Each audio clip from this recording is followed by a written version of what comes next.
Roberto Baggio's story is not just about football, it is about transcendence.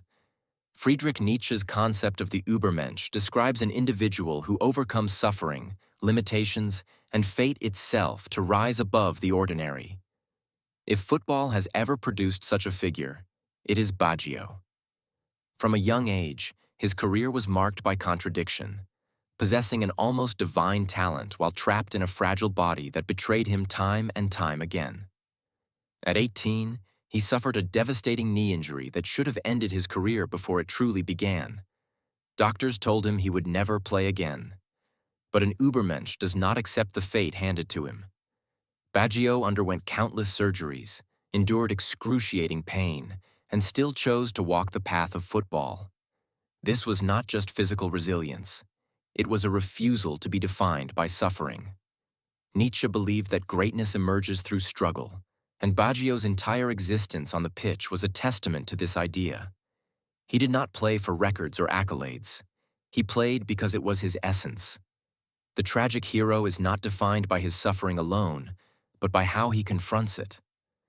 Baggio did not just endure pain. He transformed it into something beautiful. His playing style was poetry in motion, filled with an elegance that seemed almost out of place in a sport defined by power and speed. Yet, for all his artistry, he is remembered most for a single moment of failure. The 1994 World Cup final, a penalty kick, a ball that soared over the crossbar into the Los Angeles sky. In that instant, the weight of a nation's dreams collapsed upon him. The irony is cruel.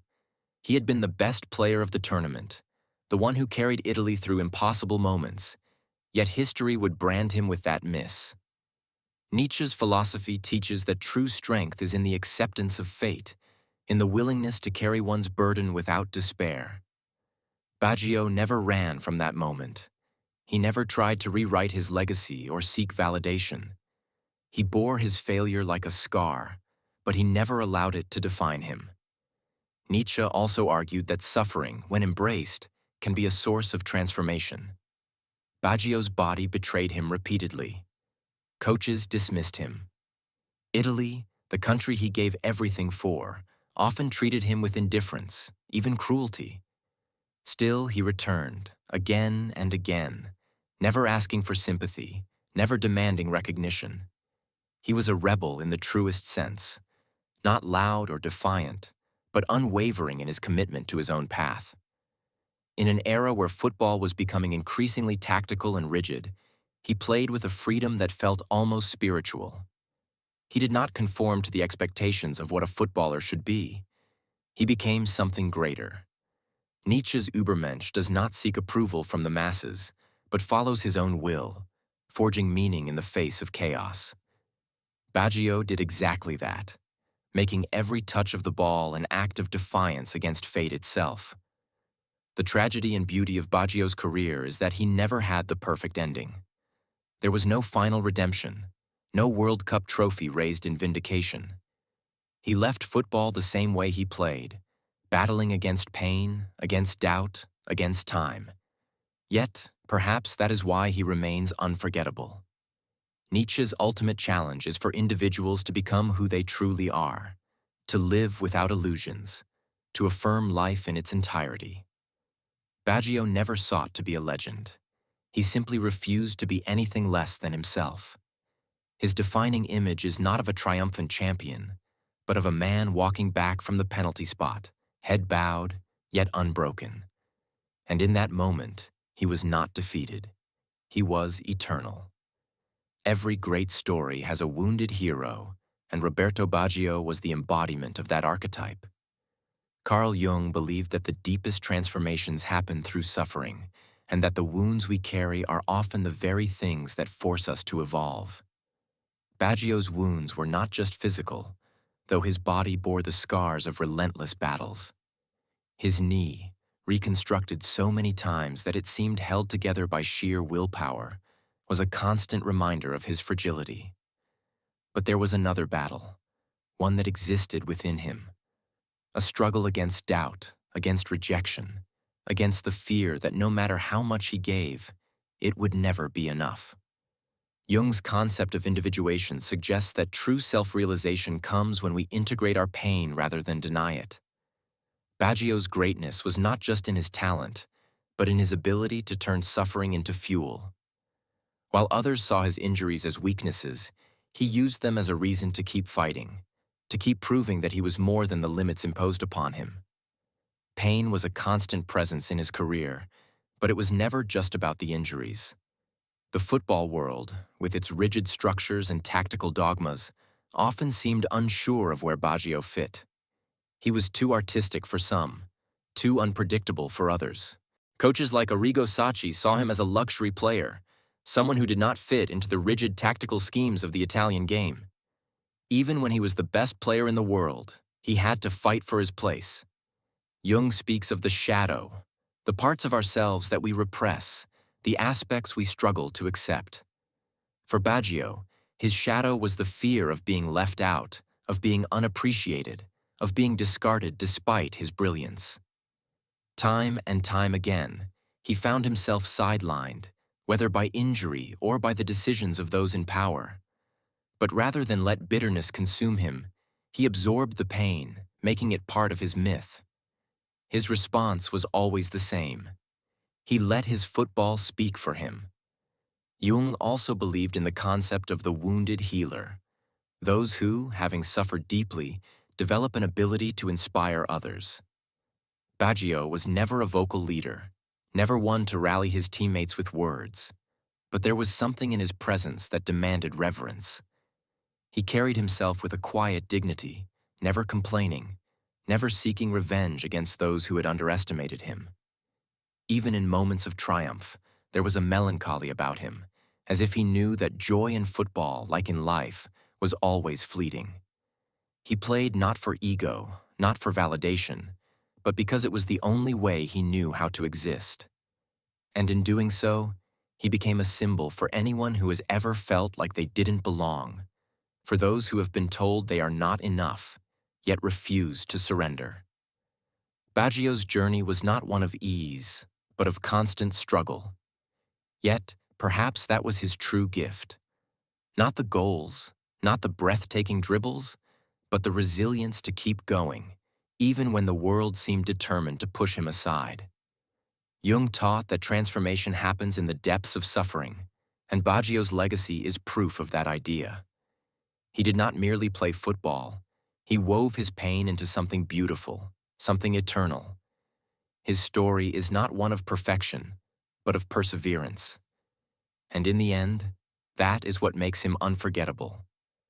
Albert Camus, the philosopher who once wore the gloves of a goalkeeper, saw football as a mirror of life, chaotic, unpredictable, and often absurd. He believed that in a world without inherent meaning, the search for meaning itself became the ultimate act of defiance. Camus's famous essay, The Myth of Sisyphus, presents the story of a man condemned to roll a boulder up a hill for eternity, only to watch it roll back down each time he reaches the top. In this eternal struggle, Sisyphus finds his freedom, not in the task itself, but in the acceptance of its futility. Football, in Camus' eyes, shares the same absurdity. Players train, compete, and strive for glory, only for victory to slip through their fingers, for one mistake to overshadow a lifetime of achievements. Roberto Baggio, more than anyone, embodies this philosophical tension. His career is a testament to the absurdity of football, where greatness is fleeting and failure is inevitable. His infamous missed penalty in the 1994 World Cup final encapsulates the essence of Camus's philosophy. A moment of crushing defeat, yet one that defines a man's legacy forever. In the world of football, Baggio was a symbol of hope, a player who carried the dreams of an entire nation. Yet, that very hope was shattered by a single imperfect moment. The 1994 penalty miss should have been the end of his story. After all, a World Cup victory was the ultimate measure of a player's success, the crowning achievement that defined the very essence of greatness. But in that failure, Baggio found his true freedom. Camus believed that in a world without guarantees, The struggle itself, regardless of its outcome, was what mattered. Baggio, unlike many others, refused to fall into despair after his failure. He did not see the penalty miss as the end of his journey, but as part of the absurdity that defines life.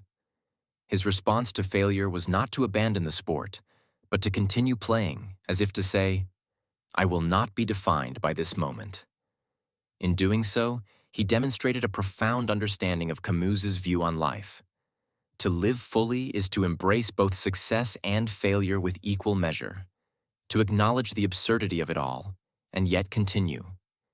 Camus's exploration of the absurd is also deeply tied to the idea of revolt, the decision to continue living authentically in a world that offers no clear meaning.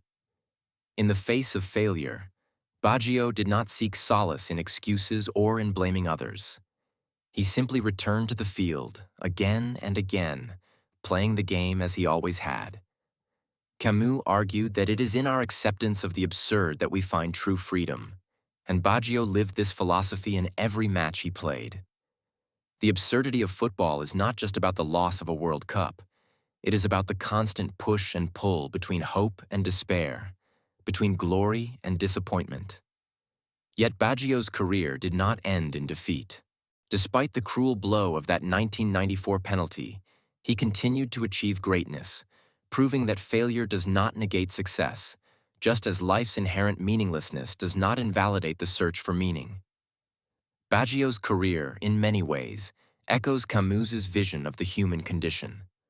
Life is absurd. There is no ultimate justice, no guarantee that our efforts will be rewarded as we expect.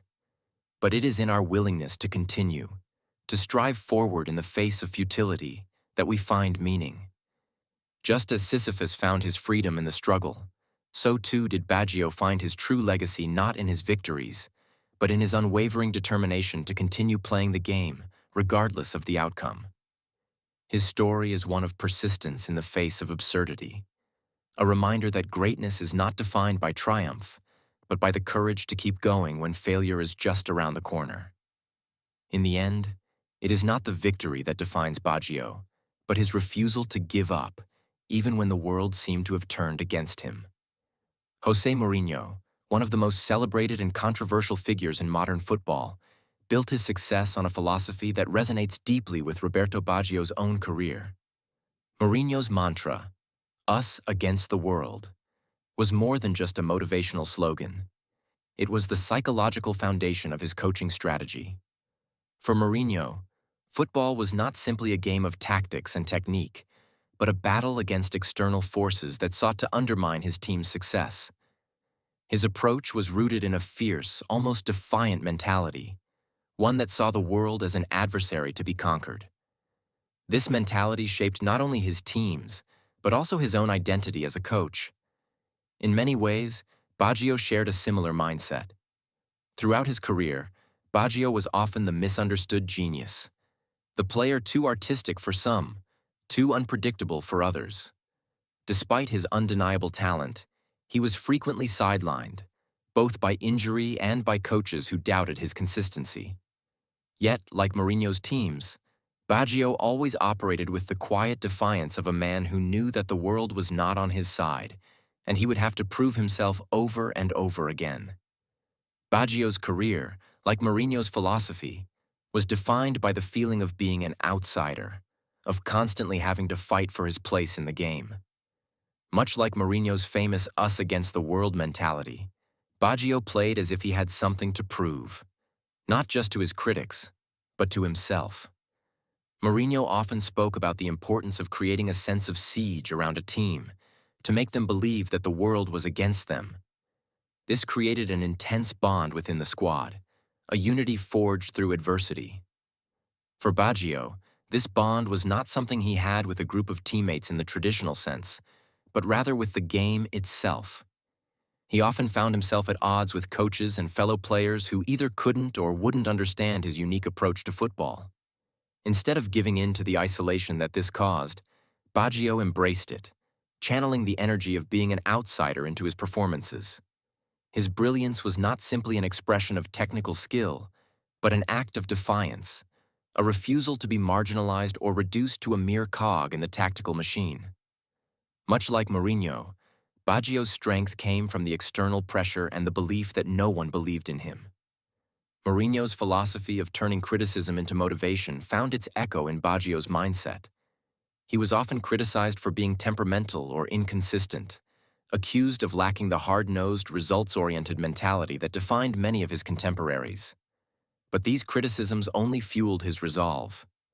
Baggio did not seek validation from the media, from coaches, or from the fans. He sought it from the only place that mattered: the football field. Mourinho's approach, often seen as defensive or confrontational, was rooted in a deep understanding of human nature. He knew that adversity could either break a person or make them stronger. Baggio understood this too. His career was a constant back and forth between personal and professional battles, but he always fought, always returned, always played as though he had something to prove. Baggio's ability to thrive in an us-against-the-world mentality, however, was not just about resistance to external forces.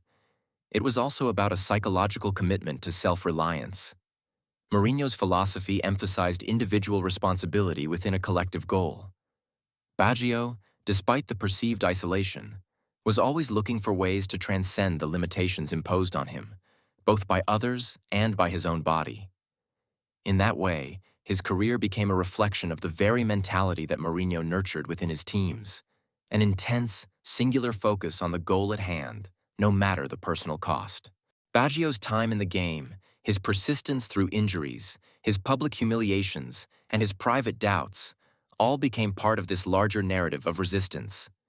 He may not have shared Mourinho's tactical genius or his media-savvy bravado, but his quiet, determined defiance embodied the same spirit of us against the world that defined Mourinho's success. In the end, Baggio's career was not just about the goals, the assists, or the moments of brilliance. It was about surviving, persevering, and ultimately thriving in a world that too often seemed ready to push him aside. Roberto Baggio's artistry on the football pitch places him in a unique echelon of players who transcended the sport and turned it into a form of expression. Johan Cruyff, the Dutch genius, famously said that football is a game of mistakes, a reflection of the game's inherent unpredictability, but also of its potential for creative brilliance. Cruyff's philosophy was one of intelligence, improvisation, and an almost spiritual understanding of the game as an art form. Similarly, Baggio's playing style was one of fluidity and grace, akin to an artist's brushstrokes on a canvas. His dribbling was often described as poetry in motion, an unpredictable yet mesmerizing sequence that seemed to defy logic and expectation. Like Cruyff, Baggio was not merely a footballer. He was a creator, a performer who saw the ball not just as a tool to score goals, but as a medium for artistic expression. His vision on the field was extraordinary. Every pass, every movement, every touch was a carefully orchestrated gesture, a narrative unfolding in real time, making his presence on the pitch something to be admired for its beauty as much as its precision. Zinedine Zidane, often considered one of the most elegant players to ever grace the field, shared a similar understanding of football as a vehicle for artistic expression. His ball control, his poise, his ability to dictate the tempo of a match, all spoke to a level of mastery that seemed to flow naturally, as if football was as inherent to him as breathing. Baggio, too, played with that effortless elegance, his every movement flowing seamlessly into the next, much like a dancer performing an intricate routine. In a world where football was often viewed through the lens of tactics and results, Baggio brought a sense of artistry, a reminder that football could also be about beauty and imagination. Like Zidane, he had the ability to slow down time with a flick of the ball, to make the complex seem simple, to turn a moment of chaos into a controlled masterpiece. His creativity was not just in his goals or assists, but in the way he moved and manipulated the ball, an artistic expression of his inner world. But Baggio's artistry was not confined to the field. It was a reflection of a deeper belief in the concept of destiny, a theme that echoes throughout Paulo Coelho's works. In his best-known novel, The Alchemist, Coelho writes that, when you want something, all the universe conspires in helping you to achieve it. This idea of destiny, of the universe aligning to fulfill a purpose, resonates with Baggio's own view of his career. He did not play football just for personal glory or fame. He believed, in a sense, that his destiny was to express himself through the game, to serve as a vehicle for something greater than himself. Coelho's vision of life as a series of signs and omens was mirrored in Baggio's own journey. His injuries, his setbacks, the moments of doubt, all of these were obstacles that he viewed not as punishments, but as necessary parts of his journey. In Baggio's mind, football was not just a career. It was the unfolding of his destiny, a path that had already been set long before he ever kicked a ball. His sense of purpose transcended the mere act of playing. It was a spiritual journey, one that demanded his utmost dedication and sacrifice. For Baggio, football was as much about belief in something beyond the game as it was about mastering the craft itself. Paulo Coelho's message that the pursuit of one's personal legend is the true calling of the soul resonates deeply with Baggio's career. It wasn't about fame or accolades for him. It was about following an internal compass, a deep, unwavering commitment to his art and to the journey he had set for himself. Each game, each dribble, each goal was an expression of this belief. Like Coelho's protagonist, Santiago, who embarks on a journey of self-discovery, Baggio's journey was one of self-realization. Through football, he found his place in the world, and in doing so, he became more than just a player. He became a symbol of the beauty and the spiritual depth that can emerge when one aligns with their true purpose. His career was a testament to the idea that life is not just about achieving external success, but about fulfilling the deeper, more personal destiny that we all carry within us. Through his play, Baggio showed that football, like life, can be a journey of magic, mystery, and, ultimately, self-fulfillment.